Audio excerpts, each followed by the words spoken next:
ఇటు కొత్తగూడెం కార్పొరేషన్ ఎన్నికల్లో ఎంపీ వద్దిరాజు రవిచంద్ర విస్తృత ప్రచారం నిర్వహిస్తున్నారు. అయితే బీఆర్ఎస్ ర్యాలీలతో ప్రజల్లో మమేకమవుతున్నారు. కారు గుర్తుకు ఓటు వేయాలని విజ్ఞప్తి చేస్తున్నారు. కొత్తగూడెం ఎదురుగడ్డ ఏరియాలో బీఆర్ఎస్ పార్టీ ప్రచారంపై మరింత సమాచారం మా ప్రతినిధి సాంబశివరావు అందిస్తారు.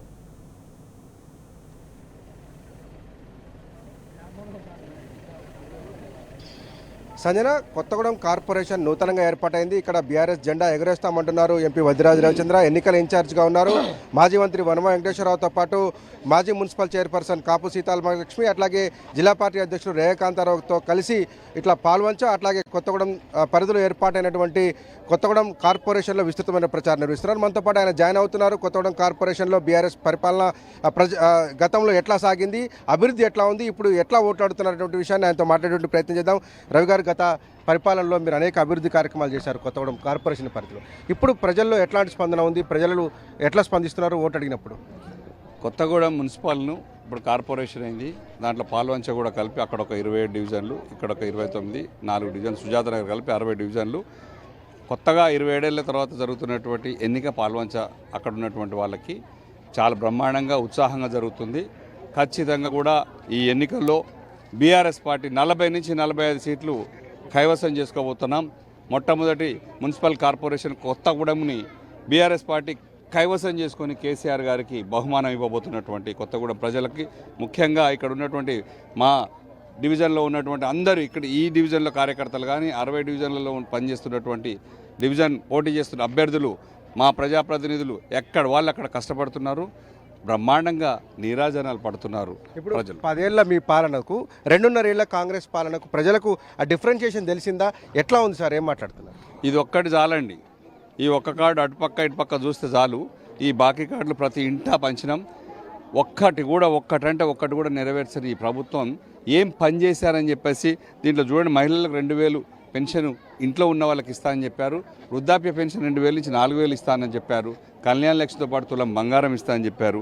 షాదీ ముబారక్, ఇంకా వికలాంగులకు 4000 నుంచి 6000 చేస్తున్నారు. పిల్లలకు స్కూటీలు ఇస్తానన్నారు, ఇవ్వలేదు. విద్యార్థులకు ఉద్యోగం ఇస్తానని ఇవ్వలేదు. కనీసం ఇక్కడి నుంచి ఏ పని, రైతు భరోసా కూడా 2 పంటలకు ఎగ్గొట్టిన ఘనత కాంగ్రెస్ ప్రభుత్వాన్ని. ఏం చేశారని, ఏం పొడిశారని మీకు ఓట్లేయడానికి, ఏం ఘనకార్యం చేసి వెలగబెట్టారని చెప్పి మీరు తిరిగి ఓట్లాడుతున్నారు. ఇది కాంగ్రెస్ పార్టీ సిగ్గుపడాల్సిన అవసరం ఉంది. 2 ఏళ్ళు అయిపోయినాయి. 9వ తారీఖు వస్తే ఎల్లుండి వస్తేనే నేను 2 లక్షలు ఏకకాలంగా రుణమాఫీ చేస్తా.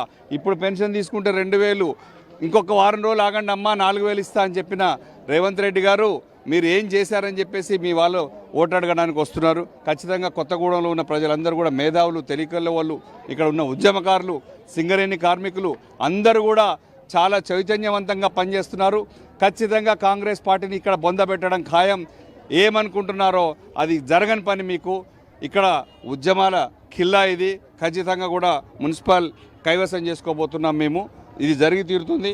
ఇంకొకటి ఏంటంటే, మీరు 42% రిజర్వేషన్ ఇస్తా అన్నారు పేదలకి, బీసీలకి. అది సిద్ధరామయ్య ముఖ్యమంత్రితోనే మీరు డిక్లరేషన్ చేయించారు కామారెడ్డిలో. దాని మీద కూడా మీరు ఏమాత్రం స్పందించట్లేదు. దాని మీద ఏమనంటే జీవోలు, ఆర్డినెన్స్లు, బిల్లులు పెట్టి ప్రయత్నం చేశారు. ఆ ప్రయత్నాలన్నీ మాకు తెలియదా? మా పార్టీకి చేత కదా? ఇవన్నీ చేశాం. మీకు చిత్తశుద్ధి లేదు. మా కేసీఆర్ గారికి తెలంగాణ రాష్ట్రాన్ని సాధించుకున్న తర్వాత మొట్టమొదటి అసెంబ్లీలోనే బీసీలకు రిజర్వేషన్ 33%, మహిళలకు రిజర్వేషన్ 33% బిల్లు పెట్టి పార్లమెంటు పంపించిన ఘనత కేసీఆర్ గారిది. మీరు బీసీలను మోసం చేసి మేము బీసీలకు ఇప్పుడు చేస్తున్నాం, చేయబోతున్నాం, అమలు పరుస్తున్నాం. విద్యా, ఉద్యోగం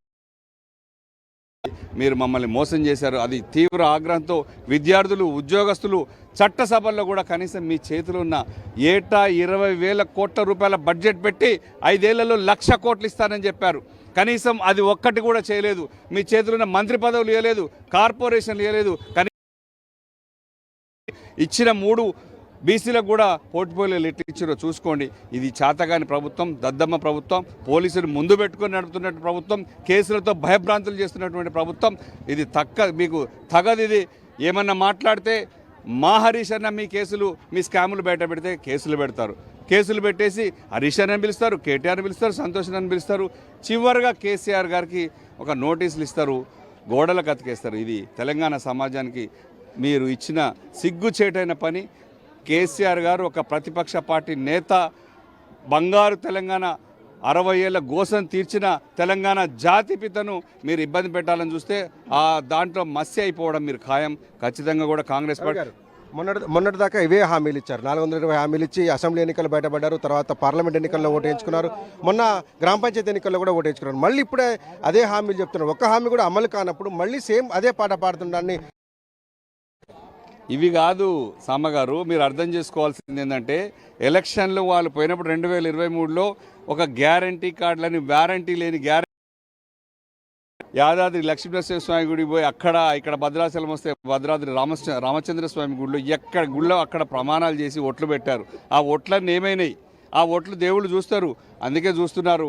మీకు పరిపాలించడం మీద కాన్సన్ట్రేషన్, పాలన అని మీరు చెప్పుకుంటున్నారు. ప్రజా పాలన కాదు ఇది, ప్రజా రోదన, ప్రజా వేదన.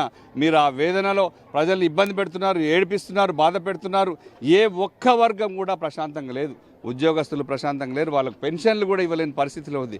రైతులకు యూరియా ఇవ్వలేని పరిస్థితిలో ఉన్నారు. మీరు ఈ ప్రభుత్వం ఏం చేశారని, ఏం గొప్ప పని చేశారని చెప్పేసి మీరు ఓట్లు అడగడానికి వస్తున్నారు. తెలంగాణ ప్రజలు విసుగు చెందున్నారు మీ పాలన పట్ల.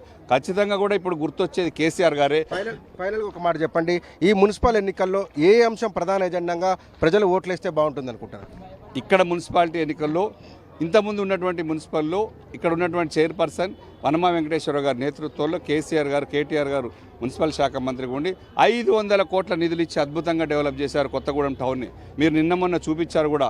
పొడవాటి వెడల్పైన రోడ్లు, సెంట్రల్ లైట్లు, డివైడర్లు, మంచి చెట్లు, కరెంటు, డ్రైనేజీలు ఎక్కడికక్కడ అభివృద్ధి బ్రహ్మాండంగా చేశారు.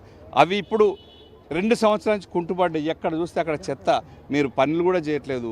పరిపాలించే అధికారులకు అసలు మీరంటే ఏముంది? అధికారులు ఎవరు వింటున్నారు? ఏ పని సాగట్లేదు.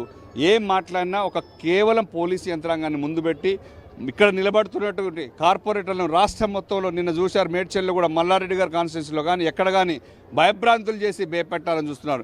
నిన్న రాత్రి ఇల్లందులో కూడా 3 వార్డు కౌన్సిలర్లను ఇబ్బంది పెట్టి వాళ్ళ దగ్గర పనిచేసే అభ్యర్థులను, క్యాండిడేట్లను ప్లస్ కార్యకర్తలను తీసుకుని స్టేషన్లో పెట్టారు. రాత్రి 1:30 కూడా నేను డిఎస్పీ గారికి, సిఐలకు, సిఐ గారికి, ఎస్ఐ గారికి అందరికీ ఫోన్లు చేసిన, ఎవరు స్పందించలేదు. మా వాళ్ళని అక్కడే కూర్చోబెట్టుకున్నారు. ఇది మంచి చర్య కాదు. ఇది ప్రజాస్వామ్యం. ప్రజాస్వామ్యంలో ఎవరైనా పోటీ చేయవచ్చు, గెలవచ్చు, కానీ ఇది పోలీస్ ప్రయోగం చేసి బలం. రేవంత్ రెడ్డి గారు, మీరు కేసీఆర్ గారు ప్రభుత్వంలో ఉన్నప్పుడు, మేము ప్రభుత్వంలో ఉన్నప్పుడు మేము ఇలాగే చర్యలు చేస్తే మీరు తిరిగే వాళ్ళ, మీ పాదయాత్రలు చేసేవాళ్ళ, మీరు మళ్ళీ గెలిచేవారా? అది తప్పుడు చర్య. అది దాన్ని మానుకోవాలని చెప్పి కోరుకుంటున్నాను. Thank you so much. ఇది గాయత్రి గారు స్పష్టంగా చెప్తున్నారు. కొత్తగూడెం కార్పొరేషన్ ఎన్నికలలో విజయం సాధిస్తామనేటువంటి ధీమా ఆయన వ్యక్తం చేస్తున్నారు.